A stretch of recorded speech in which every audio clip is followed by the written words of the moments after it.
Alors, je suis auteur de romans policiers, comme vous le savez. J'ai écrit 4 romans à ce jour. Glacé, Le Cercle, N'éteins pas la lumière et Une putain d'histoire. Je suis arrivé au roman policier assez tard, puisque j'ai publié le Glacé en 2011, c'est-à-dire j'avais 50 ans, ce qui signifie que j'avais un métier auparavant très très différent. Et depuis je suis auteur à part entière. J'ai la chance d'avoir assez de lecteurs pour vivre de ce métier, pour l'exercer chaque jour et aussi pour voyager et venir à la rencontre de lecteurs étrangers, comme en ce moment en Pologne. En fait, je suis écrivain depuis l'âge de 10 ans. J'ai toujours écrit plus ou moins des petits textes, des essais, de la poésie, toutes sortes de choses, un journal. Enfin bref, quand j'avais 18 ans, j'avais déjà plein de choses écrites dans mes cartons. J'ai jamais cessé d'écrire. J'ai fait effectivement des concours de nouvelles, parce que le concours de nouvelles, c'est quand même une école très intéressante. Ça permet de se mesurer aux autres. Et moi, je me considère comme un auteur. J'ai toujours été auteur en fait. Simplement, je suis un auteur publié depuis une date assez récente, c'est tout. Mais je n'avais pas proposé non plus à la publication mes textes précédents. Le premier texte que j'ai vraiment envoyé aux maisons d'édition, c'est Glacé. Je pense que quand on lit des nouvelles de Faulkner par exemple, ou quand on lit des nouvelles de J.D. Salinger, moi je suis un grand lecteur de littérature américaine, mais aussi de littérature polonaise. Je dis ça pas parce qu'on est en Pologne, mais parce que Gombrowicz est un de mes auteurs préférés. Voilà, il y a quelque chose dans la nouvelle qu'on ne trouve pas dans le roman, et je trouve que les deux sont parfaitement complémentaires.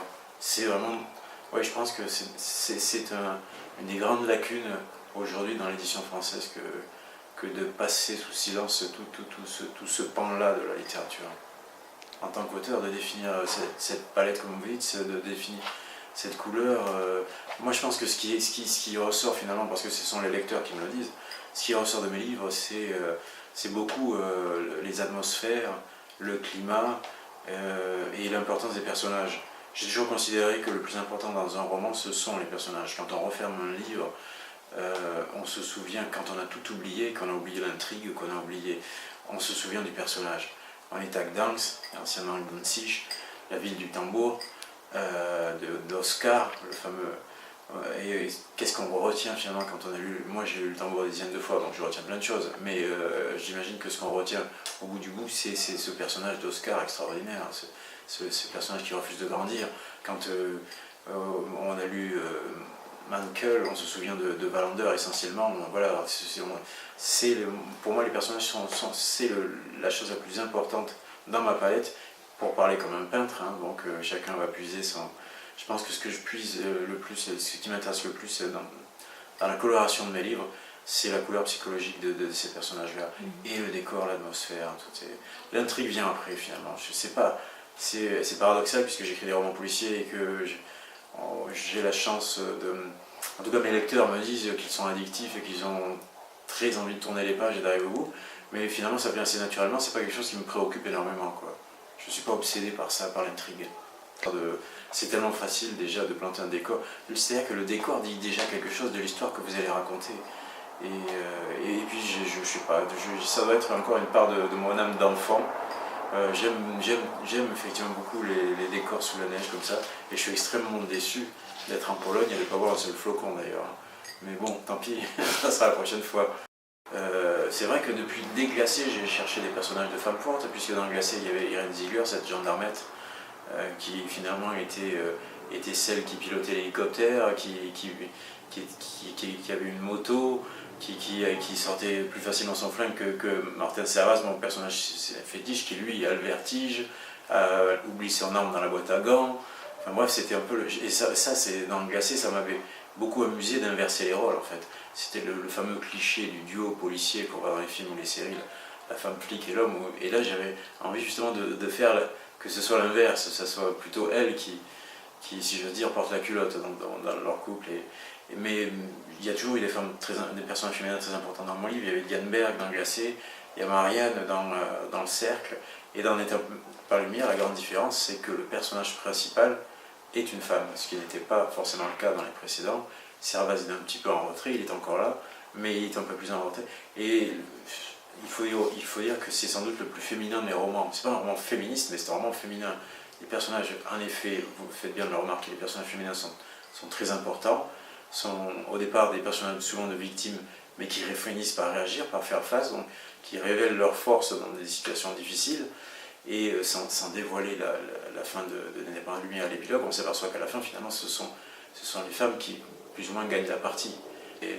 Mais globalement, je sais comment ça va finir, en particulier dans certains de mes 2 derniers romans où la fin est extrêmement importante, je savais où j'allais. Oui. C'est Michael Conley, je crois, qui a dit que l'art du roman policier, c'est aussi l'art de savoir cacher. Et c'est ça en fait. On sait en tant qu'auteur ce qui va se passer, on sait la vérité dernière du roman, et tout l'art est de laisser des indices, mais que ces indices, parce que sinon le lecteur va considérer qu'on l'a dupé si on ne laisse pas des indices, mais de savoir les dissimuler ces indices-là. Glacé, c'est aussi un conte pour adultes, bien sûr, mais avec des noms pareils, Grimm, Perrault, Chaperon, comme vous dites. C'était, je veux dire, les cailloux étaient assez gros, et en fin de compte, assez peu de personnes s'en sont aperçues. Il y a des lecteurs, mais aussi des journalistes qui ne comprenaient pas la fin, c'est-à-dire le château qui brûle, la belle au bois dormant, comme vous dites, et tout ça, qui ne comprenaient pas pourquoi cette fin-là, qui disaient mais la fin n'est pas du tout réaliste.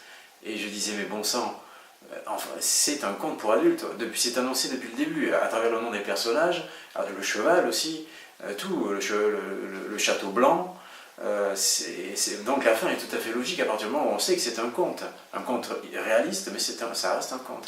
Même Vladimir Prop, Simon Prop, le psychocriminologue, était évidemment inspiré de Vladimir Prop, qui était le grand spécialiste russe des contes de fées. Donc ils étaient là, les petits cailloux, sauf qu'ils ne les ont pas vus. Alors les gens s'étonnent, n'ont pas tous compris la fin de Glacé, mais la fin de Glacé, elle est justifiée par ça, bien entendu. Et je suis incapable d'écrire des romans courts. Mes romans sont en général très longs. Enfin, je veux dire, ils font 600 pages, donc pour un roman policier, c'est quand même beaucoup.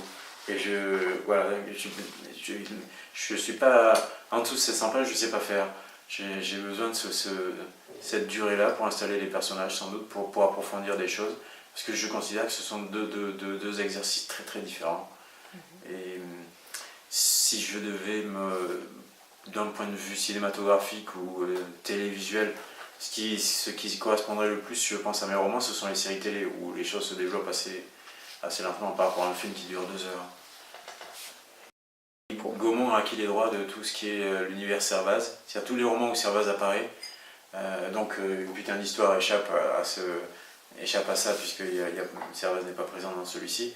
Gaumont a acquis les droits de l'univers Servaz, et si tout se passe bien, la première série de 6 épisodes à partir de Glacé devrait se tourner cet hiver. Évidemment, parce que ça paraît difficile à tourner l'été en même temps. Mais normalement, le tournage devrait avoir lieu, je crois, au mois de février. Mais avec la télé, il ne faut juger de rien tant que c'est pas tourné dans la boîte et diffusé. Voilà, donc on croise les doigts. J'ai toujours été très très curieux de littérature étrangère.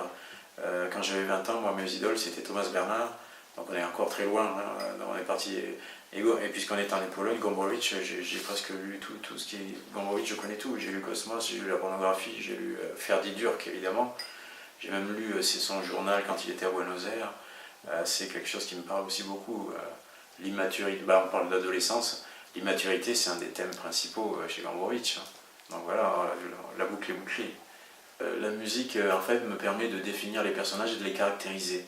C'est-à-dire que, en particulier, Servaz avec Malheur, c'est évident, et puis surtout qu'en plus c'est le point commun entre lui et Hertmann, son meilleur ennemi. Gustave Malheur, je l'ai choisi par exemple parce que Malheur, c'était un pont à l'époque entre la musique du 19e siècle et la musique moderne, la musique du 20e. Ce que j'appelle moderne, on parle de musique classique, hein, mais moderne au sens...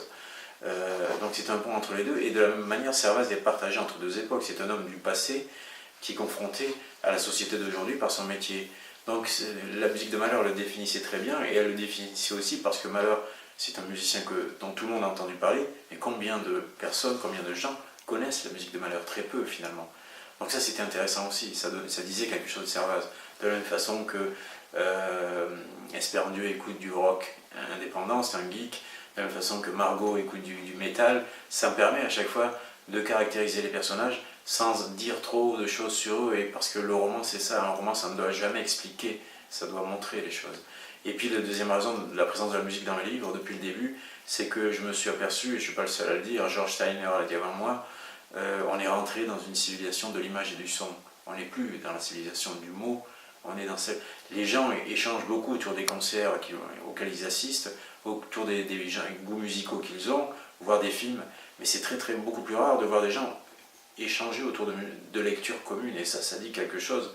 Ça veut dire qu'on est effectivement passé dans une autre civilisation qui est celle de l'image, et celle du son. La preuve en est qu'on est en train de me filmer et de m'enregistrer, et c'est aussi ça le sens de l'omniprésence de la musique dans mes livres. Merci surtout de m'avoir invité et puis de m'avoir fait venir ici, et j'espère que ça allait continuer encore longtemps à porter la langue française et la littérature française ici en Pologne, parce que je pense que c'est quand même une mission extrêmement importante. Merci à vous.